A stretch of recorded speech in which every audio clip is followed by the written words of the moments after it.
நல்லது பண்றதுக்கு அரசியலுக்கு வாங்கடா. தமிழ்நாட்டுக்கு மக்களுக்கு பல ஆயிரத்தையும் பல ஸ்கீமையும் சாக போகிற நேரத்தில், அதாவது ஆட்சி முடிய போகிற நேரத்தில் கொடுத்தாலும் அவர்கள் மனது மாறியிருக்கா இல்லையா? நாங்கள் அரசியல் ஆக்கப்பட்டோம், நாங்கள் அரசியல் ஆக்கப்பட்ட கட்சி, ஒரு மூத்த கட்சி, ஒரு முதியோர் கட்சி மார்த்தட்டி கொள்ளும் திராவிட முன்னேற்ற கழகம் உண்மையாகவே அரசியல் ஆக்கப்பட்டுதா என்றும், இந்த சமுதாயத்தின் சமூக நீதியை உயர்த்துவது நாங்கள் தான் என்று கொரில்லா போல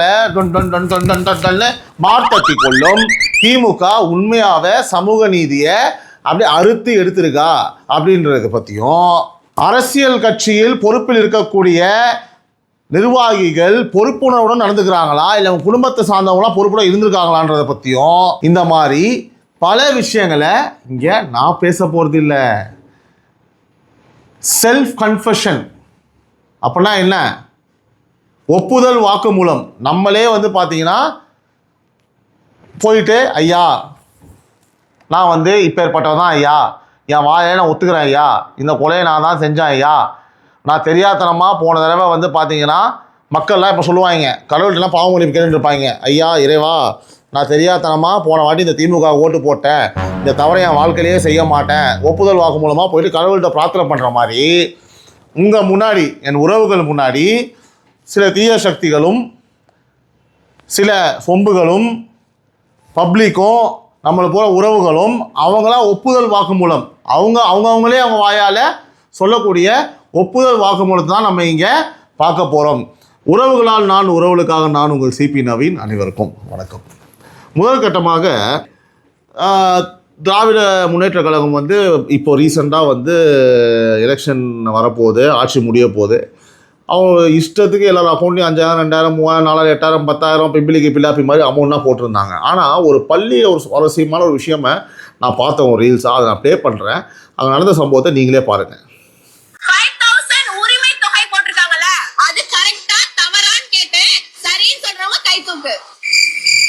ஒரு பேர் தூக்கல.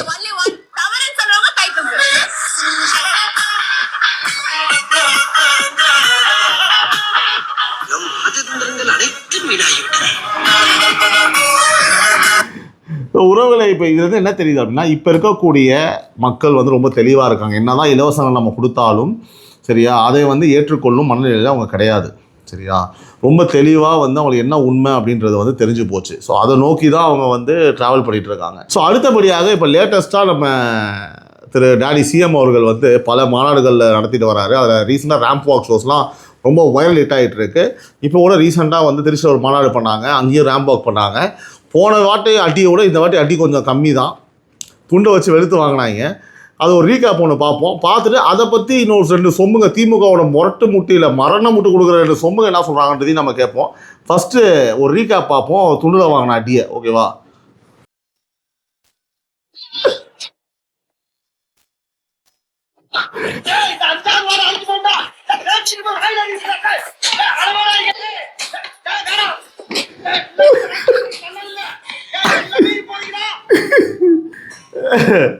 ஸோ இது பார்த்தீங்கன்னா பாவம் அவர் சும்மா இல்லாமல், ஓகேவா, துண்டை போடுங்கன்னு சொல்லி ஸ்கிரிப்டர் தான். சரிங்களா, இவெல்லாம் இல்லாத எப்படி இதெல்லாம் சொல்லுங்கள், துண்டு ஸ்டைலாக இது மாதிரி இருந்ததா? இது மாதிரி பழைய மாதம் நாங்கள் முதல்ல ரேம்ப் போக நடந்தோம் அப்படின்னு சொன்னாங்க, அது ஓகே. துண்டை சுற்றி அடிக்கிறதுலாம் இருந்தது, அதெல்லாம் கிடையாது. ஸோ இதுக்கு முட்டு கொடுக்கறதுக்கு பார்த்தீங்கன்னா ஒரு 2 பேர் இந்த துண்டு மேட்டரை எப்படி விமர்சிக்கிறாங்க அப்படின்னு பாருங்க, உங்களுக்கு புரியும். எவனோ இந்த கேட்டை தாண்டி குதிக்க மாட்டான், எவனோ துண்டை தூக்கி அப்படியே கலாச மாட்டான், துண்டுக்கு மரியாதை கொடுப்பான். நான் ஏன் இதை ஸ்ட்ரெஸ் பண்ணி சொல்றேன்னா, டிவிகே கட்சிக்காரரு துண்டுக்கு ஃபர்ஸ்ட் மரியாதை கொடுங்கடா, கொடிக்கு மரியாதை கொடுங்க. எவ்வளோ பெரிய ஒரு மட்டமான விஷயம் பாருங்கள். துண்டை எவனோ சுத்த மாட்டான், தூக்கி போட மாட்டான். இதை விட ஒரு ஸ்பெஷல் ஐட்டம் இருக்குது. திருச்சி நடந்த மாநாளில் துண்டை மேலே தூக்கி போடுறான், அது கீழே காலில் படுது, அந்த கால்லேயே அப்படி தள்ளி விட்டு போகிறாப்புலங்க கட்சி கொடியை. அதையும் நீங்கள் பாருங்கள்.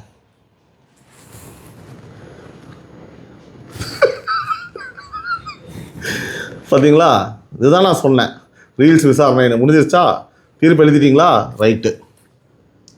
ஸோ அடுத்தபடியாக பார்த்தீங்கன்னா, நான் எங்கள் கட்சி ஆளுங்களாம் ரொம்ப கோட்பாடோடு இருக்கவங்க, அரசியல் ஆக்கப்பட்டவங்க, அரசியல் தெரிஞ்ச தொண்டர்கள், அரசியல் கோட்பாடு தெரிஞ்சவங்க அப்படின்னு சொல்லுவாங்க. ஆனால் வாழைத்தண்டை பிச்சுட்டு போவாங்க, பேண்ட் அவுத்துட்டு அப்படியே சரக்கில் தள்ளாட்டு போய்வாங்க, கால் கூ முக்கா கூலாம் தெரியும், அதாவது பின்னாடி கூந்தலை சொல்கிறேன் நான், ஓகேங்களா? ஸோ அந்த மாதிரி வந்து பார்த்தீங்க அப்படின்னா இருக்கக்கூடிய திராவிட முன்னேற்ற கழக தொண்டர்கள்லாம் வந்து பார்த்தீங்கன்னா எல்லாம் ஒரு படி மேலே போய் ரைட் ஓகே நீங்கள் வேஸ்ட் பண்ணாமல் வாழைத்தண்டை பிச்சுட்டு போகிறீங்க. ஆனால் உணவுன்றது வந்து எவ்வளோ ஒரு முக்கியமான விஷயங்க. அந்த உணவை இந்த மாநாட்டில் எப்படி என்ன பண்ணியிருக்காங்கன்னு பாருங்கள். இந்த உணவு இல்லாமல் எவ்வளோ பேர் கஷ்டப்படுறாங்க நீங்கள் பாருங்கள் உறவுகளே.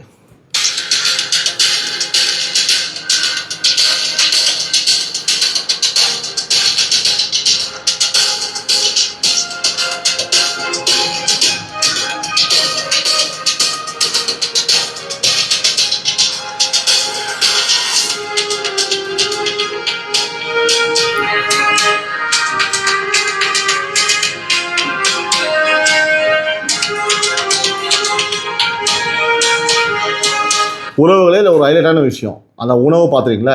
இப்போது அப்படியே பாருங்கள் வாட்டர் பாட்டில், அந்த வாட்டர் பாட்டில் யார் கொடுக்குறாங்கன்னு பாருங்களேன். பார்த்தீங்களா? யார் கொடுக்குறா? ஒரு போலீஸ் அதிகாரி. இது அரசு நிகழ்ச்சியா? ஒரு மாநாடுக்கு மக்களுக்கு வந்து ஒரு பாதுகாப்பு. எப்பா எல்லாரும் மாநாடு நடக்குது, நீங்கள் மாநாடுக்கு பாதுகாப்பு கொடுக்கறதுக்கே வந்து பார்த்தீங்கன்னா 500 போலீஸ் அனுப்ப வேண்டிய இடத்துல 50 போலீஸ் அனுப்புகிறீங்க. ஒரு மட்டமான ஒரு செயலை வந்து அரசியல் தலைவர்கள் சொல்ல ஒரு அழுத்தத்தினால பாவம் அந்த போலீஸ்காரங்க பண்ணுறாங்க. எவ்வளோ நீங்கள் வந்து பார்த்தீங்கன்னா அந்த பராசக்தி டிக்கெட்டு விற்கிறதுக்கும் அந்த போலீஸ் அதிகாரிகளை வந்து வாட்டர் பாட்டில் எடுத்து கொடுக்கறதுக்கும் அவங்களுக்கு இதுதான் வேலையா? அவங்க இதுக்கு தான் படிச்சுட்டு இந்த மாதிரி போலீஸ் வேலையை வந்திருக்காங்களா? உங்கள் அதிகாரத்தை பயன்படுத்தி இந்த காவலர்கள்லாம் நீங்கள் எவ்வளோ சித்திரவதை பண்ணுறீங்க தெரியுமா? உண்மையாகவே அவங்க வேதனையில் வந்து குமர்றாங்க, எதுவும் சொல்ல முடியல பாவம். உங்களோட அரசு பேருந்தை வச்சுக்கிறது, உங்களோட காவலர்களை வச்சுக்கிறது, எல்லா அரசு ஊழியர்களும் நீங்கள் யூஸ் பண்ணிக்க வேண்டியது. இல்லை என்னங்க ஆட்சி நடத்துறீங்க இல்லை மிலிட்ரி நடத்துறீங்களாங்க? ஹிட்லர் மாதிரி வந்து பார்த்தீங்கன்னா உங்கள் குடும்பம், நீங்கள் உங்களை சுற்றி உள்ள முதற்கட்ட மினிஸ்டரு, முதற்கட்ட நிர்வாகிகள், இவங்களுக்காக மட்டுமே தமிழ்நாடு மக்கள் உங்களுக்கு ஓட்டு போட்டு இந்த பதவியில் உட்கார வச்சுருக்காங்களா? சொல்லுங்கள், எல்லாம் நியாயமா? மக்களே நீங்கள் தான் இதுக்கு வந்து திருப்பி சொல்லணும். இந்த விசாரணைக்கான முடிவை வந்து நீங்கள் கமெண்ட்ஸில் சொல்லுங்கள். ரைட், ஓகேவா? நம்ம அடுத்த ரீல் போவோம். இப்போது இந்த பிரியாணிக்கு ஒரு அம்மா கமெண்ட் சொல்கிறாங்க, அதை கேட்போம். சூப்பரா இருக்கு, நல்லா வெந்திருக்கு, நல்லா இருக்கு. விஜய் கொடுத்தாரு தக்காளி சாதம் கொடுத்தாரு. தக்காளி சாதத்துக்கும் பிரியாணிக்கு எது? பிரியாணி தான். தண்ணி என் மேல பட்டுருங்க. டயத்துல யாருமே சொல்றீங்க, அது விஜய் பார்த்து சொல்லுங்க. எனக்கு ஆனா இந்த ரெண்டுமே மட்டன் பிரியாணி தான் வந்திருக்கு. சாப்பிடுங்க. நல்லா இருக்கு சொல்லுங்க. சூப்பரா இருக்கு. நல்லா இருக்குன்னு சொல்லுங்க. சூப்பரா இருக்கு. இங்க பாருங்க பீஸு. அம்மா 2 குழந்தை செத்து போய் கிடக்குதுமா, பாலியல் வன்கொடுமையில் வந்து செத்து போயிடுச்சுமா, இந்த மாதிரி பண்ணிட்டாங்கம்மா. இந்தாங்க பேர் பீஸு. அம்மா பாருங்கம்மா, ட்ரெயினில் உட்காந்து ஒரு நார்த் இந்தியனை போட்டு 4 பேர் வெட்டுறாங்கம்மா, அது பரவாயில்ல, இந்த பேர் பீஸு. அம்மா இங்கே பாருங்கள், விவசாயம்லாம் போராட்டம் பண்ணுறாங்கம்மா, அதை விடுங்க, எனக்கு 2 மட்டன் பிரியாணி. இங்கே பாருங்கம்மா, போக்சோ வழக்குலாம் வந்து ஒரு 100% மேலே வந்து இன்க்ரீஸ் ஆகிருக்குமா, அநியாயமாக இருக்குமா, அதை விடுங்க, இங்கே பாருங்கள் பீஸு. அம்மா மொத்த அரசு ஊழியர்களும் இறங்கி ரோட்டில் போராட்டம் பண்ணுறாங்கம்மா. இது போராட்டத்துக்கான அரசான்னு தெரில, இல்லைனா வந்து பார்த்திங்கன்னா இது அரசே தலைகளாக கவுந்துடும் போல் இருக்குமா. எல்லா அரசு ஊழியர்களும் போராட்டம் பண்ணுறாங்கம்மா. நாங்கள் பேர் பீஸு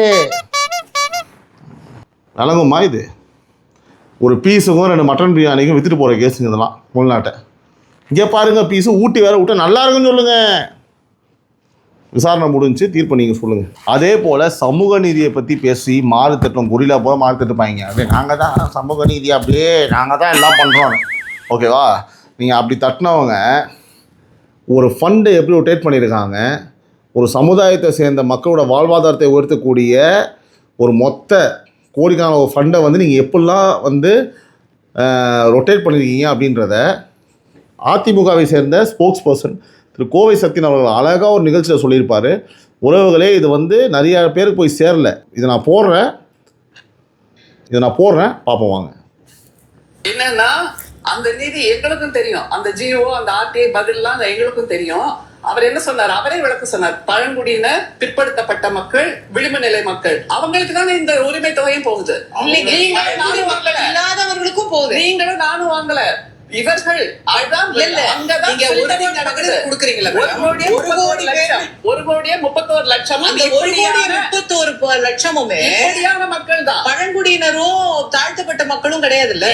பின்ன வேற யார் வாங்குறா? அசோக வர்ஷினி ஆண்டாள் பிரியதர்ஷினிமா வாங்குறோம் இல்லையே. அது இல்லையே. எல்லா கம்யூனிட்டியை சேர்ந்தவங்களும் அதுல இருப்பாங்கல்ல. எல்லா இந்த கம்யூனிட்டியில உள்ளவங்க தானே பெரும்பான்மையினர். பழங்குடியினர், பிற்படுத்தப்பட்ட வகுப்பினர். வேற யாரும் சொல்றாங்க? அவங்க தானே தமிழ்நாட்டுல இருக்கக்கூடிய பெண்கள். அத சொல்லுங்க. அந்த முகத்தில் பிறந்த 3% மக்களா வாங்குறாங்க. இத ரொம்ப வருத்தம். எவ்வளவு ஒரு தரம் தான் இந்த கம்பேரிசன். பழங்குடியினருக்கு கொடுக்கப்பட்ட நிதி வந்து அந்த 1000 ரூபாய் கொடுக்கறதுன்னு கொடுக்கல. அவங்களுக்கு தேவையான மருத்துவ கட்டமைப்புகள், அவருக்கு தேவையான கல்விகள், அவருக்கு தேவையான வேலை வாய்ப்புக்கான ஆதாரங்கள், அவருடைய வாழ்க்கையும் வாழ்வாதாரத்தையும் உயர்த்துவதற்கான நிதி. நீங்க அதுல இருந்து 1000 ரூபாய் கொடுக்குறேன்னு சொல்லி எடுத்துட்டு ஃபண்டை டைவர்ட் பண்ணிருக்கீங்க. அதுக்கு வந்து இப்படி எல்லாம் செப்ப கட்டு கட்டுறது உலகத்திலே திமுக மட்டும். ஒரு நிமிஷம். அப்படி ஃபண்டை டைவர்ட் பண்ணது பக்கா 420 கடன் வாங்கி மட்டும் இல்ல. நான் சொல்றேன். விமர்சனம் வைக்கிறோம். என்ன விமர்சனம் வைக்கிறோம்? நிதி ஆதாரம் நீங்க கடன் வாங்கியது மக்களுக்காக நலத்திட்டங்கள் எதுவுமே பண்ணல அப்படின்னு இல்ல மகளிர் உரிமை தொகையை கொடுக்குறோம். என்ன மகளிர் உரிமை தொகை? விளிம்பு நிலையில் இருக்கக்கூடிய மகளிர் கொடுக்குறோம் அப்படின்னு என்ன சொல்றாங்க? 1,41,00,000 விளிம்பு நிலை மகளிர் அப்படிங்கிறாங்க. ஆனா அதே ஒரு பக்கம் மகளிர் வந்து கிட்னி நிறுத்தி வாழ்க்கையை ஓட்டிட்டு இருக்காங்க. அது வந்து கிட்னி முறைகேடு. ஆனா இங்க வந்து என்ன சொல்றாங்க? தமிழகத்தில் பாழாரும் தேனாரும் முடிகிறது, தமிழகத்தில் தனிநபர் வருமானம் உயர்ந்து விட்டது. ஆனா இங்க 1000 ரூபாய் கொடுக்கும் போது மட்டும் அது இன்னொரு பழங்குடியினர் அவரோட நிதியில இருந்து எடுத்து கொடுக்கீங்கன்னு சொன்னா அதுக்குதான் அந்த நிதி அவங்களுக்கு இருக்கு, அவங்களுக்கு சேர்த்தா வாங்கன்னு பக்காவா மதிப்பிற்குரிய அண்ணன் திரு கோவை சத்யன் அவர்கள் பியூட்டிஃபுல்லாக பேசியிருக்காரு இல்லையா? அதாவது பழங்குடி மக்கள் தாழ்த்தப்பட்ட மக்களுக்காக ஒதுக்கப்பட்ட நிதியிலேருந்து ஃபண்டை டைவர்ட் பண்ணி இந்த 1000 ரூபாய் கொடுக்குறாங்க இல்லையா, மகளிர் உதவித்தொகை, அவங்களுக்கு அதுலேருந்து எடுத்து கொடுக்குறாங்கங்க. சமூக நீதியை பற்றியும் எல்லாரும் எனக்கு சமம், அதாவது தாழ்த்தப்பட்ட மக்களை வந்து எல்லாருக்கும் சமமாக நாங்கள் பார்க்கணும், அவங்க வாழ்வாதாரத்தை உயர்த்துறோம் அப்படின்னு சொல்லி நீங்கள் மார்த்தட்டிக்கிறீங்களே இப்படி. ஆனால் இவ்வளோ பெரிய ஒரு துரோகத்தை நீங்கள் செய்கிறீங்களே. ஒரு 420 வேலைன்றாரு ஒரு சேட்டலைட் மீடியா முன்னாடி. இதுக்கு எங்கேயாவது ஒரு பதில் இருக்கா? இல்லை இது எத்தனை இடத்துல எக்ஸ்போஸ் ஆச்சு? சொல்லுங்கள் உறவுகளே. எவ்வளோ சிந்திக்க வேண்டிய ஒரு விஷயம். கேட்டால் என்ன சொல்கிறாங்க? அதாவது அந்த பயனாளிகள் இருக்காங்க இல்லையா, மகளிர் உதவித்தொகை வாங்கக்கூடிய பயனாளிகள் அனைவருமே இந்த பிற்படுத்தப்பட்டோரும் பழங்குடியினரும் சார்ந்தவங்க தானா, இருக்கிற மக்கள் தான் அவங்க தானே அப்படின்னு எவ்வளோ கேவலமாக ஒரு கீழ்த்தரமான ஒரு வாதத்தை முன்வைக்கிறாங்களா? எல்லாம் அசிங்கமாக இல்லை, வெக்கமாக இல்லை இந்த மாதிரிலாம் பேசுகிறதுக்கு. இது எங்கேயுமே பெருசாக எக்ஸ்போஸ் செய்யப்படல. நம்மளுக்கு இதெல்லாமா முக்கியம்? நம்மளுக்கு மட்டன் பீஸ், யார் என்ன ட்ரெஸ் போட்டுன்னு போகிறா, அதான் நம்மளுக்கு முக்கியம். அதானே தேவை. எவன் என்ன ஜெட்டி போட்டிருக்கான் இன்னைக்கு என்ன அப்போ நல்லா ரொம்ப வல்கராக வருது, எனக்கு ஏனாவுடமாக வருது வாயில். மக்கள் பிரச்சனையை பேசுங்க, இதெல்லாம் பேசுங்க. எவ்வளோ பெரிய ஒரு துரோகம் இது. ஒரு 420 ஒரு சேட்டலைட் மீடியாவில் வந்து ப்ரூஃபோட பேசுகிறாருங்க, ஆர்டிஐயில் போட்டு எடுத்து. இதை எவ்வளோ பேருங்க வாதம் பண்ணியிருக்கீங்க? இதை பற்றி நாங்கள் 2 நாள் 3 நாள் சேட்டலைட்டில் போட்டு பிரேக் பண்ணுறேங்க. இதெல்லாம் பண்ண மாட்டேறீங்க. அசிங்கமாக இல்லை? உறவுகளே, இந்த ரீல்ஸை நம்ம வந்து இங்கே வந்து பார்த்தாச்சு, பேசியாச்சு, நம்ம ஒரு சின்ன விசாரணை நம்ம நடத்தி முடிச்சாச்சு. இப்போ வந்து பார்த்தீங்கன்னா உங்கள் கையில் தீர்ப்பு. இதை பற்றியான உங்களோட கருத்தை வந்து கமெண்ட் பண்ணுங்கள். நம்ம அடுத்த ரீலுக்கு போகலாம். இதே போல் பெண்கள் பாதுகாப்பை பற்றி பேசும்போது இதே கோவை சத்யன் அவர்கள் அண்ணன் திரு கோவை சத்யன் கலந்து கொண்ட நிகழ்ச்சியில் பெண்கள் பாதுகாப்பை பற்றி பேசும்போது இப்போலாம் புது ட்ரெண்டாக தெரியுமா சொல்கிறாங்க? நானும் பெண்கள் தான் டிபேட்டுக்கு வரக்கூடிய அந்தந்த கட்சியை சார்ந்த பெண்கள்லாம் நானும் பெண்கள் தான் சேஃபாக இங்கே வரலையான்னு ஒரு மட்டமான ஒரு பதிவை முன்வைக்கிறாங்க. அதுக்கு திரு கோவை சத்யன் அவர்கள் ஒரு கருத்தை சொல்லியிருப்பாரு, அதையும் கேட்போம். சகோதரி ஒருத்தன் மட்டும் டி நகர்ல தனியா நடந்து வந்துட்டாங்கன்னு சொல்லி சந்தோஷமா பேசுறீங்க. ஐயா பாஸ் பண்ண என்ன தெரியுமா? ஐயா பாஸ் பண்ண தெரியுமா? குழந்தைகளுக்கு மேல இருக்கக்கூடிய குற்றச்சாட்டு எத்தனை வழக்குகள் தெரியுமா? 6990 வழக்குகள். அப்ப 6990 பேரும் பாதுகாப்பா வந்துட்டாங்களா? புரியுதா உங்களுக்கு? இப்போ இவங்களுக்கு மட்டும் பாதுகாப்பு அடைச்சா போதுன்னு பேசுகிறாங்களா? அவங்களாம் பாதுகாப்பாக வந்துட்டாங்களா? அப்போது கரெக்டான கேள்வி தாங்க. செருப்பழைச்ச மாதிரி இருந்ததுன்னா அந்த கேள்வி கேட்கும்போது அண்ணன் பழைய கணக்காக சொல்கிறாப்புல, அது இன்னும் எகிரி போச்சு. அதாவது பெண்கள் மீதான குற்றச்சாட்டு 50% இன்க்ரீஸ் ஆகிருக்கு உறவுகளே. நான் மீண்டும் எல்லாத்தையுமே எங்கெல்லாம் முடிஞ்சோ அங்கே நான் பேசிகிட்டு இருக்கேன். இதை 50% நீங்கள் ஆர்டிஐ வேணால் இப்போ இதை பார்க்கக்கூடிய வக்கீல்கள் யாராவது இருக்கீங்க, யாராவது வந்து பார்த்தீங்கன்னா லீகலில் இருக்கீங்க அப்படின்னா ஆர்டிஐ போட்டு எடுங்க. அவங்களாம் கூட தேவையில்லை. இப்போ ஆர்டிஐ யாரை வேணால் போகலாம், போட்டு நீங்கள் எடுத்து நீங்களே பார்த்து தெரிஞ்சுக்கோங்க உறவுகளே. இதை பற்றியான கமெண்ட்டை நீங்கள் இதை பற்றியான உங்களோட கருத்தை கண்டிப்பாக கமெண்ட்டில் பதிவு பண்ணுங்கள். அடுத்த இதை பார்ப்போம். அதாவது அதிகாரத்தை கையில் பெற்றுக்கொண்டு அந்த அதிகாரத்தை அவங்க கரெக்டாக பயன்படுத்துகிறாங்களா, இல்லை அதிகாரத்தை வைத்திருக்கவங்களே இந்த சமூகத்தை கெடுக்கும் அளவுக்கு, சமூகத்தை சீர்கேடாகும் அளவுக்கு அவரோ அவர் குடும்பத்தை சார்ந்தவரோ இருக்காங்களா அப்படின்னு பார்த்தா திமுக சார்ந்தவங்க கண்டிப்பாக இருக்காங்க. அதுக்கான ஒரு எக்ஸாம்பிளாக அந்த ரீல் இருக்கும், நீங்கள் பாருங்கள்.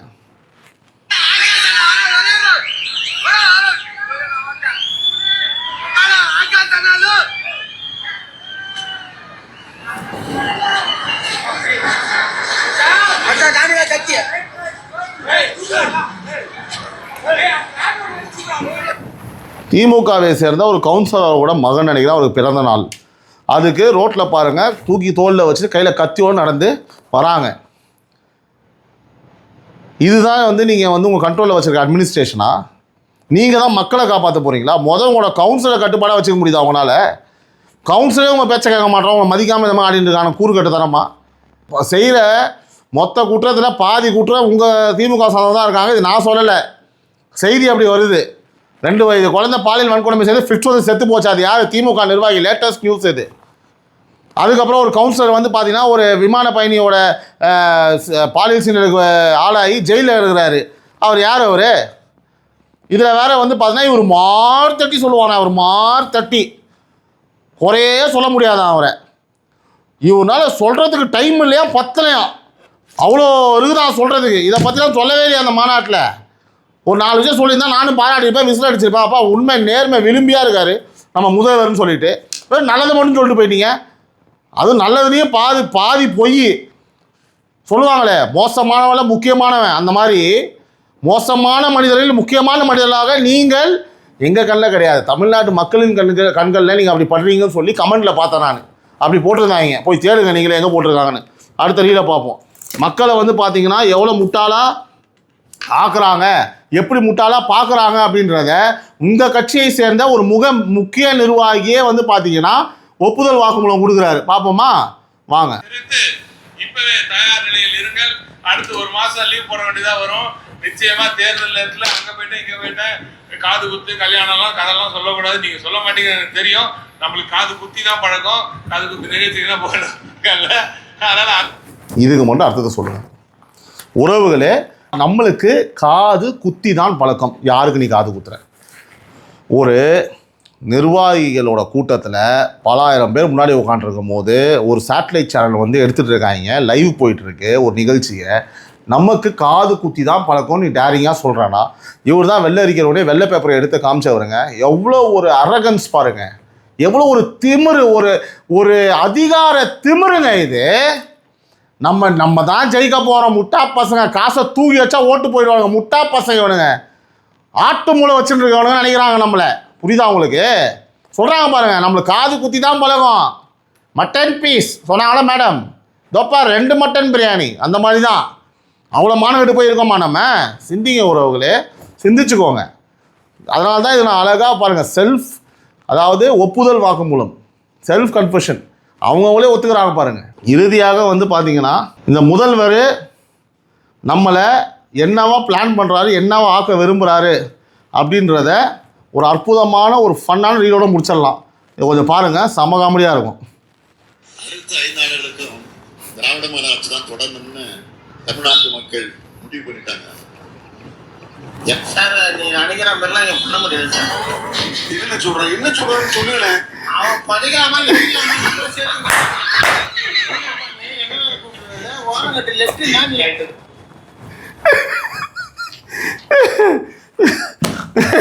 Chapter close.